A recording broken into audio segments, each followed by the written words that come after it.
Good day, everyone.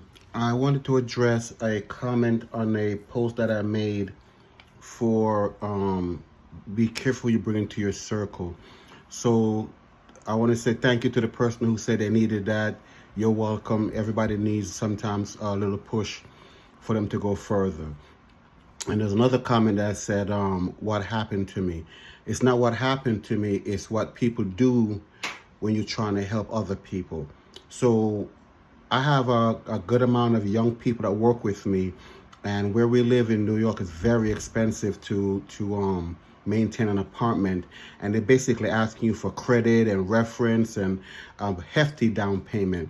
So I said to a couple of the people that was there that instead of trying to get into an apartment, you should try to buy a home. You don't have to be in New York City. You could go out to Long Island, Nassau County, other places that you could get a nice home for about $275,000. Some places you could even get for $180,000. But to put money aside to rent a place that every 3 years the landlord is going to basically jack the rent up on you, and they have to, because they have to maintain the property, right? Because people move into properties and they have kids, and sometimes the kids don't take care of the property, so eventually landlords have to come in and take care of it. And I understand that. I really understand that. While I have several property, I don't have tenants in there because I'm kind of well off to where I could afford my properties and maintain them, without having anybody inside of them. But that's me, and I don't want nobody inside none of my property. So to the person I'm answering the post, what happened to me? It's not what happened to me. Is I show these young people, first you have to do, again, one of my posts says about your credit. You got to maintain your credit, fix up your credit. And, I told them to fix up their credit. And once they fix up their credit, I'll show them, I'll guide them in how to buy a home. Because to guide them to buy a home without a credit is basically leading them down the wrong path. And it was also, if you're going to rent an apartment, you still need a credit score, because they're not letting you in there without a credit score. And they want your light bill and these things that they're asking for a reference. So, I did not know that these young people took my advice, but a couple months later, some of them came to me and let me know that they got their credit score up to 750, some says 675, but it's a good amount, it's a high enough score you could get a decent mortgage. So then I asked them, how much do they have for their down payment? And a lot of them, believe it or not, had almost $10,000 to put aside for their down payment. So, I kind of guide them to where they had to go to, the banks they had to go to. So I didn't hear from them. We didn't discuss this anymore for about a year and a half, 2 years.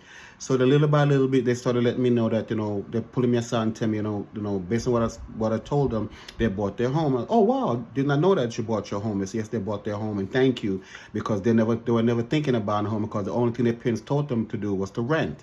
Their parents rent, so they've been renting, and So I said, well, that's great. So after a while, 1 came, 2 came, 3 came, 4, 5, 6, 7, 8. I said, wow. So everybody took my advice. They said, well, do basically what you're talking about, you're putting stock in somebody else's property, not yours, but you could buy your home, and everything you do to your property basically raise the price value on the property.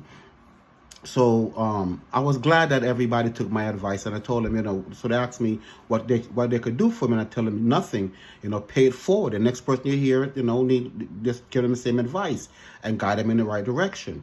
So about a year and a half later, almost 2 years later, they're talking to me about what they have accomplished, the things that they've bought, and people recognize them now when they go to the bank, and certain things that they do. They're seeing what happened to them.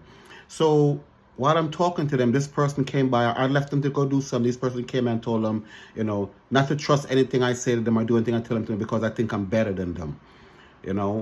I think I'm better than them because I think because I have these things. I think I know more, and I think I'm better than them.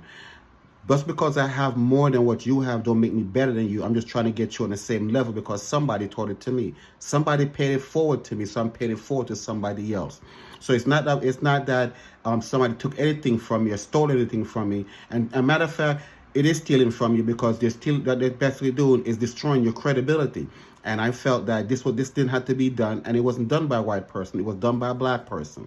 Okay, so to me, instead of helping these people, because they never told these people what to do, how to fix their credit, and this is an elderly gentleman that have stuff, for him to tell the young people not to trust me when I got no money from this, but just to show people you can do better for yourself. Okay, so sometimes the people that are around you, again, like I said, you have to vet them, because these are the same people who will see you strive to do better and tear you down. So for a free thinker, to all the other free thinkers, again, I still say it, be careful of the people that you bring into your circle. And now hopefully I answered the post that was said to me, what happened to me. That is what happened to me. Thank you, everyone.